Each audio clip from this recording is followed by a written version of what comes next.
y'all, welcome to my channel, or welcome back if you're returning. Today I've got 4 Trash to Treasure Goodwill makeovers, and I am also participating in a Thrift Store Flip Collab with Sandra at the Schwoen's Nest and some other amazing crafters. And we'll talk about that in just a little while. But for now, let's get right into the DIYs. DIY number 1.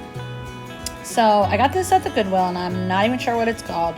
I'm calling it a cutting board with a handle.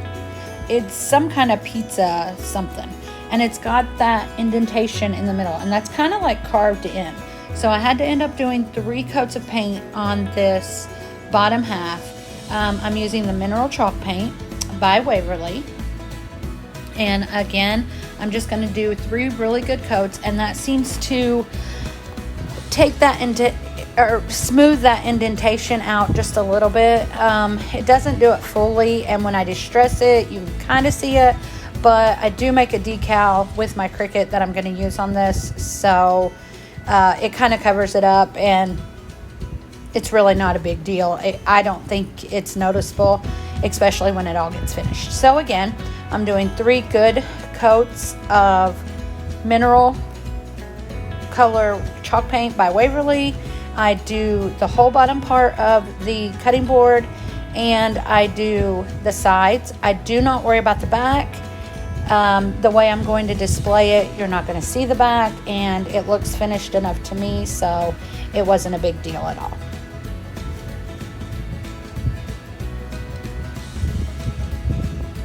So now that we've got the bottom half done, we are going to take our chalkboard paint. I get mine from the Dollar Tree, but they also sell it at the Dollar General.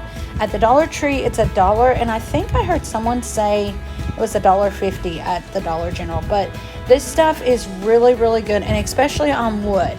It gives a really good coverage, and on some materials, I've noticed that it will chip, but on this wood, I had no problem at all.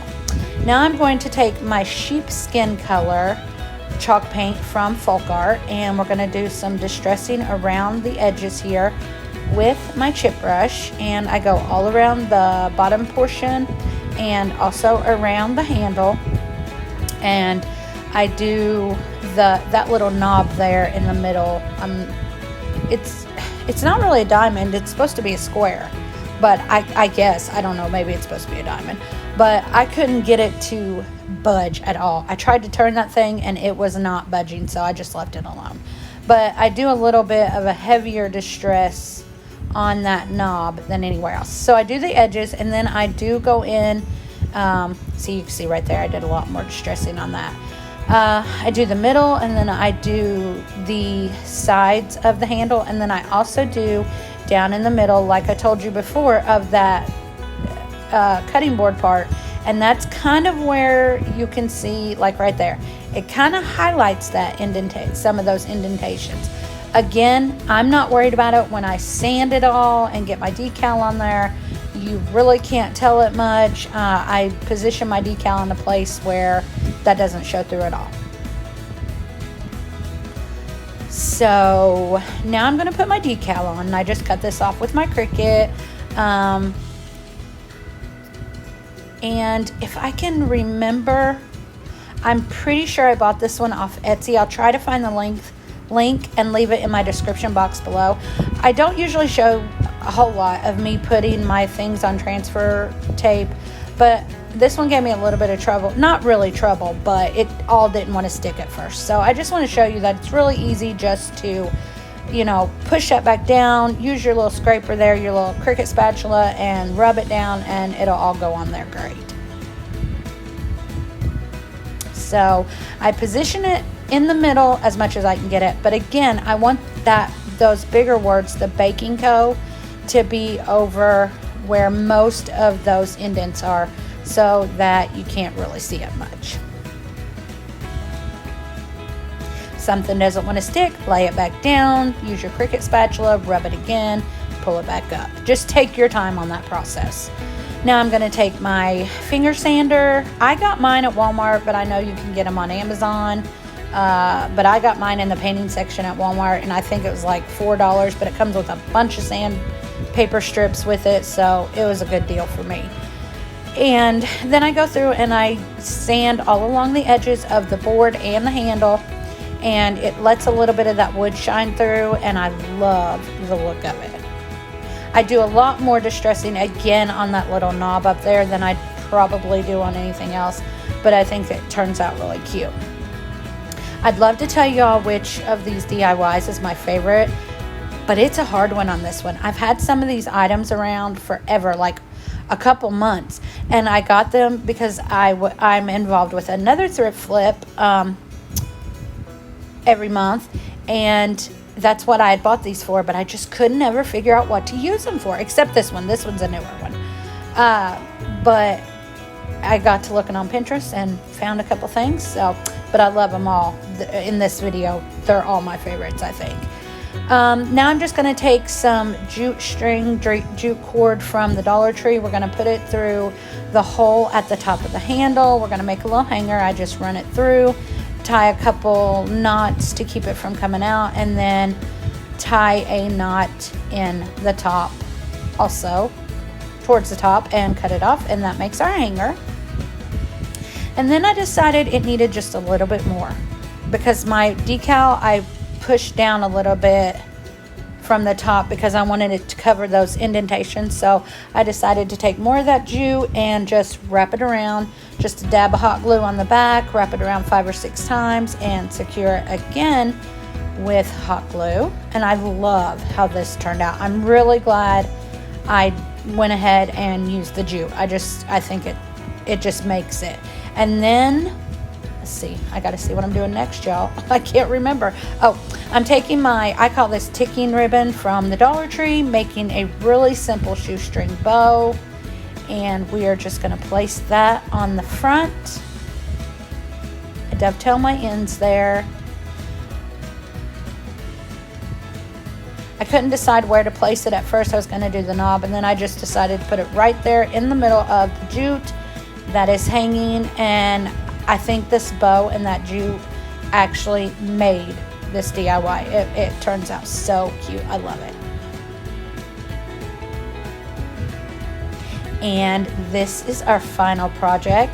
Adorable. And I think this cutting board, pizza board, whatever it is, cost me like $3.25. And it looks, to me, it looks so high-end, like you would have bought it at Hobby Lobby or somewhere, and I absolutely love it. I hope you all enjoyed it too. So again, I am in the Thrift Store Flip Collab with Sandra at the Schwellen's Nest and some more crafters, and I'm going to link Sandra's channel in the description box, and I'm also going to have a playlist down there. So y'all go to all these channels and show your support. Let them know that Missy sent you.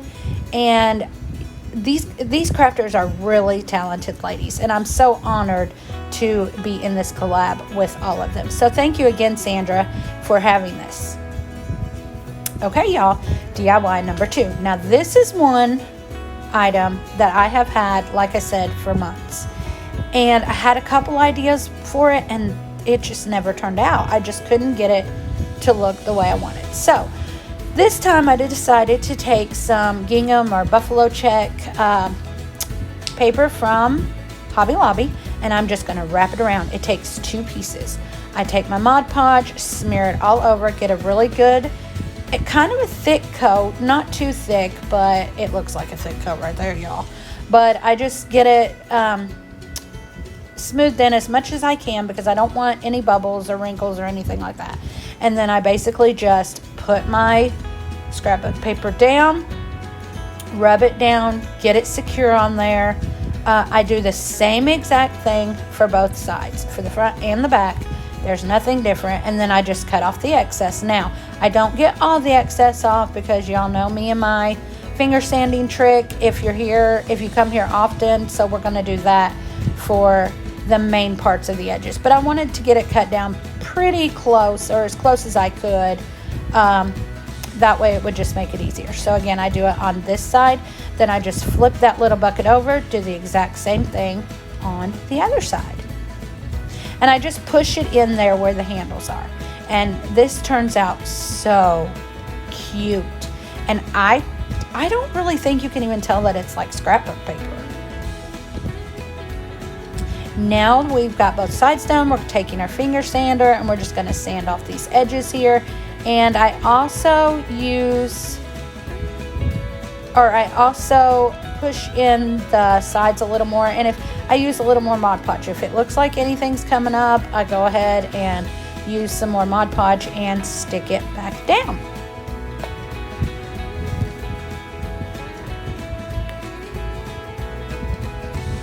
Now, we've got all that done, and we're taking one of these little rectangles that I got from, I'm pretty sure this pack came from the Dollar Tree, and I'm just painting it with the sheepskin by Folk Art also, and I do 2 good coats on it, and then I go through with my black chalkboard paint and my chippy brush, and we do some distressing on this also. Y'all know how I am about distressing. I don't do the middle of this, I only do the sides on this. And I didn't show you all where I glued it on, but I just use hot glue, glue it straight on the basket, throw some florals in there after I put my decal on there. I'm so sorry that I've lost that footage, y'all.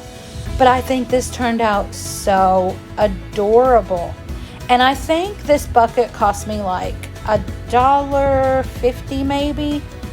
And I just love how it turned out. DIY number 3. Now, when I got this, I actually got 3 of these in 3 different sizes, and I was thinking about making a tiered tray, but then I decided this project. I don't know what these are called. I called it a bunt pan, but I know that's not right. Maybe a spring pan? I don't know. If y'all know what it's called, let me know in the comments. And then I found this scrapbook paper in a scrapbook pack that I got from Hobby Lobby, and it's got forks, spoons, and knives on it, and it's got that I call that a khaki green. And I just traced the bottom of this pan and cut it out to size, and then I put a bunch of Mod Podge in the bottom. And now we are going to stick our scrapbook paper down in there. And I use my brayer tool, I think is what it's called, from Cricut, and my spatula to really get that down in there really good and make sure there's no bubbles and there's no wrinkling or anything like that. And this worked perfectly. I absolutely love this. So I just go through again, and then I clean up the edges, you know, where the Mod Podge kind of comes out. And then I take another one of those rectangles and I go ahead and paint that also with the sheepskin, and I do 2 good coats on this also. This one I don't distress. Now I'm going to mix up this little concoction. I'm using Waverly Wax in Antique, truffle, and some copper, and some baking soda. And I'm making rust, well, what I think looks like rust. And I'm taking it and I'm along the rim, I'm just painting it on, and then I'm dabbing it off with a paper towel. Now along the sides and the inside, I just dab it on with my brush and take the paper towel, a damp paper towel, and dab it again. Y'all, does that not look like rust, or is it just me? And I think the metallic copper that I use really made it stand out. Then I made a little decal on my Cricut again that says Farm to Fork. Put it right on that little square, or rectangle, I guess it is. I don't know my shapes today. And, oh, excuse me. And then we just glue it right there in the center. I loved this paper because I had forks on it, and then with the Farm to Fork, I just thought it turned out so cute. So I just cover this thing with hot glue. We glue it right in the center. And then I'm going to take some buffalo check ribbon, black and white, and from Hobby Lobby, and we're going to make a hanger.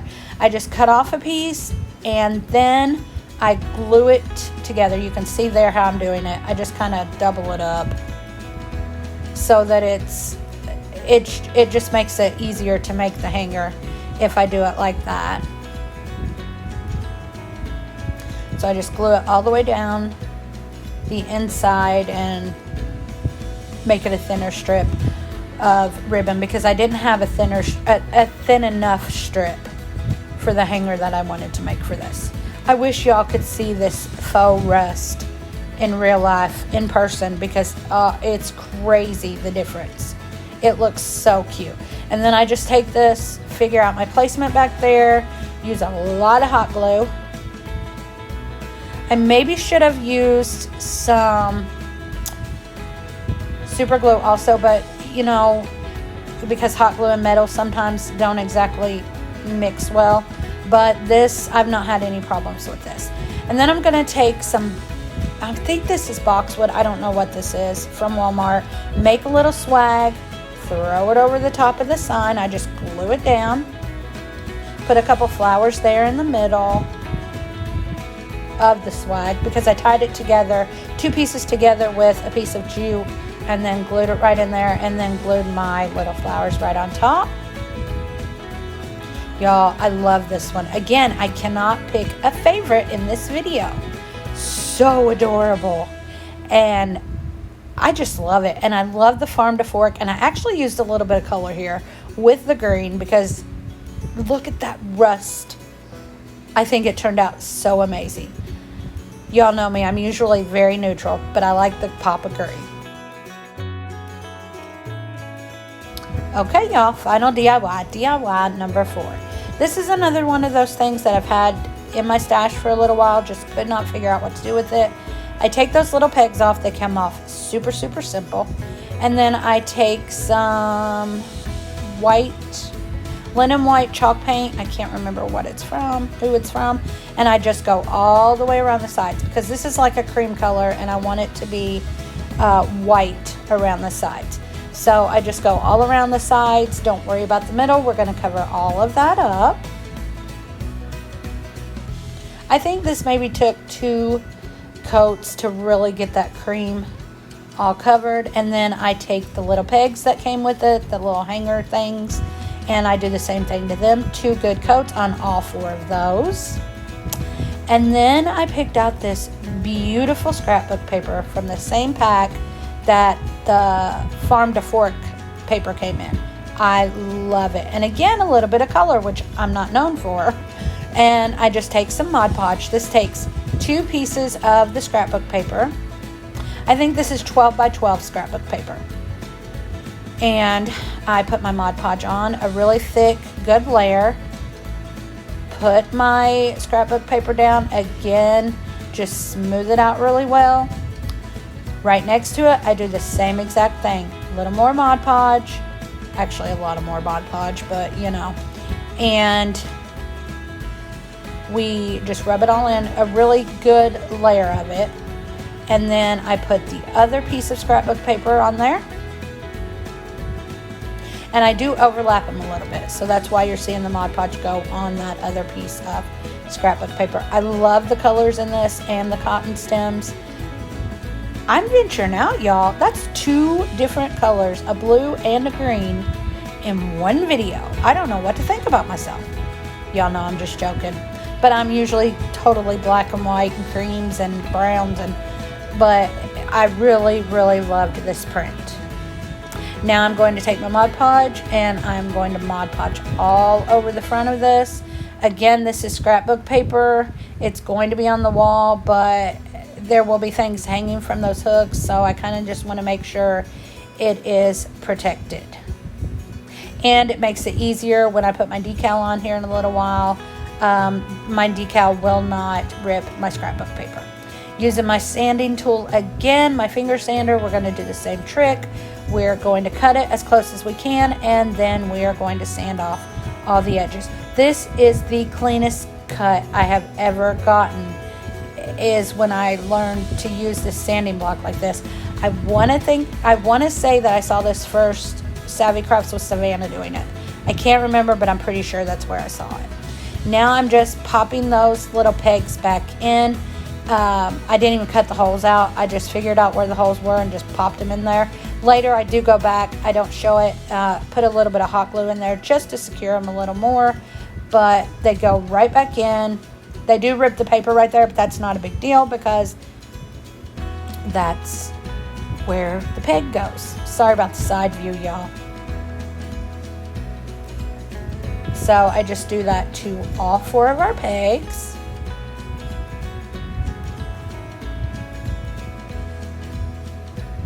just a little bit of paper on there. I think these were covered in paper at one time, so I had to pick some of that off. But that last one gave me some trouble. But I do eventually get it in there. And then again, I went back to my Cricut and I made another decal. This is a pretty good sized piece, so this was a bigger decal.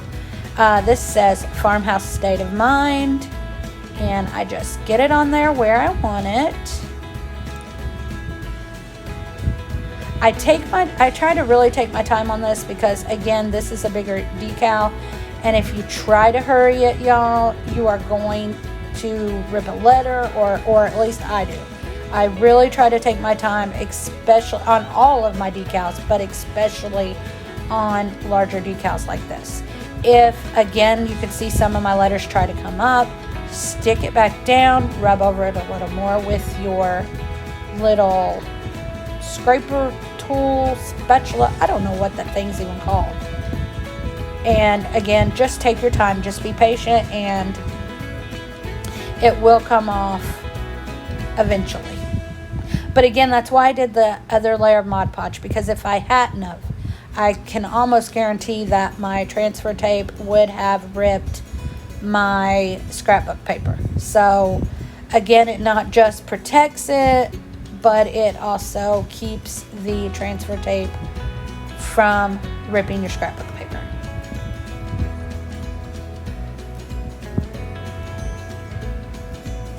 Sorry about the shaking.